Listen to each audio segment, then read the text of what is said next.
The Boston Celtics have awarded head coach Brad Stevens a multi-year contract extension. Stevens Get said, that money.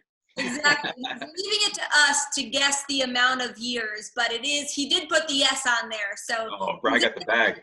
We'll have him in Boston for the foreseeable future. I'm Sierra Goodwill, here with Bobby Manning and Josue Pavon. Guys, your immediate reactions to the extension and whether or not you think he's deserved it. 1,000% well deserved.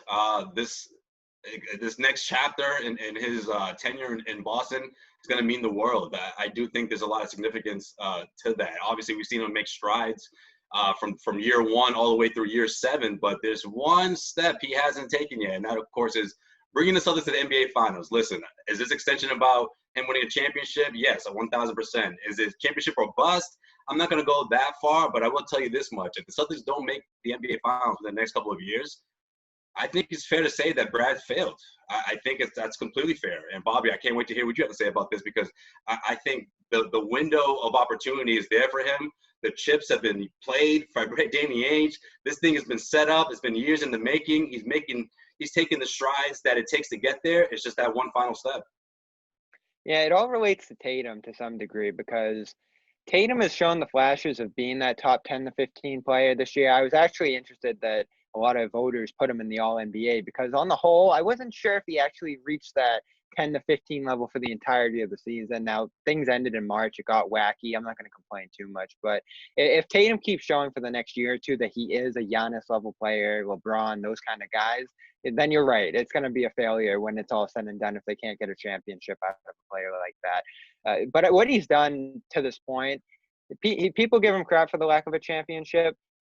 I think it's astounding what he's done, and it's flown by so fast now since 13. And then we talk about him going from the lottery in 2014 to the playoffs in 2015. If we think about the transformation from last year to this year, it's almost as large. Like, this is probably the second biggest accomplishment to that 14-15 turnaround, that they went from losing a Horford, an Irving, a Rozier, and needing to completely overhaul the roster to be better with 10 less games, or not better, they were within a game, but close enough, with 10 less games was astounding to me. He seemed happier this year. He hit all the right marks. My only thing is, they extended him in 16. Now he gets the extension in 20. I'm wondering if this was his last year on his contract. I have a ton of questions about the contract, how long it's going to be, but like Sierra said, they're not letting any of that out. So we're all just guessing how long it's going to be. Yeah, Stevens also saying today how lucky he is with the stability he's had in his coaching career. Obviously, his long time at Butler, and now he's on his 7th season with the Celtics. There definitely is a lot of trust in Brad Stevens, and you touched on it quickly here, Bobby, but it's a huge flip of the script from last season when he was really on the rocks because they underperformed, there was chemistry issues, the locker room wasn't together, and then this team seems like they love each other. I don't know how much that has to do with Brad Stevens and the changes he made, but how much does the chemistry and the success on the court do you think factor into this decision to keep him around? Oh, no question. I think, yeah. Go ahead, Josue. Josue. You go first if you want. No, you go ahead. I just talk forever. No question, Sierra. Look, a lot of other organizations, this thing could have went completely differently. I mean, obviously the Celtics did clean up house. Bobby, you talked about that, but you know, when you look at the players and the figures and the contracts, they were sort of up against it either way. I mean, obviously, we wanted to see if that team could reach the finals with all the talent it had, and things just didn't work out. Personalities clash, whatever. We can go on and on about what happened that year. But to see guys like Jaylen Brown in particular, I think he sticks out the most to me, stay committed to the Celtics. And, you know, other players could have asked for a trade. You know, they could have said, look, I don't know my direction here. I don't know what's going on.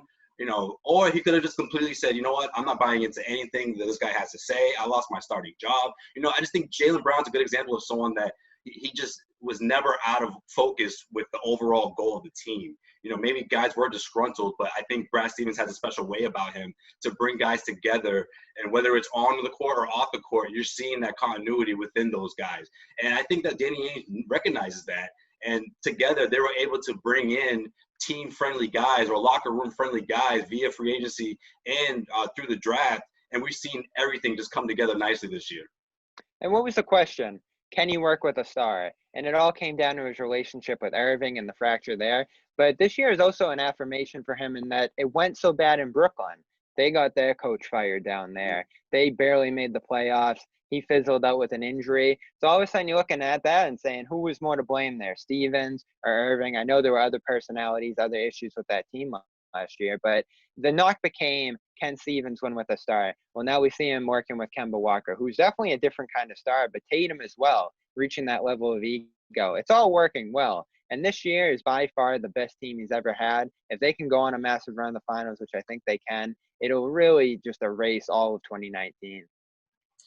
Absolutely. Kemba Walker definitely not comparable to Kyrie Irving in any personality trait whatsoever, but definitely still a star within the same realm. So Stevens proving something there. For all of our Boston Celtics playoff coverage, you can find it on our website at clnsmedia.com. And as always, subscribe to our YouTube channel over at Celtics All Access.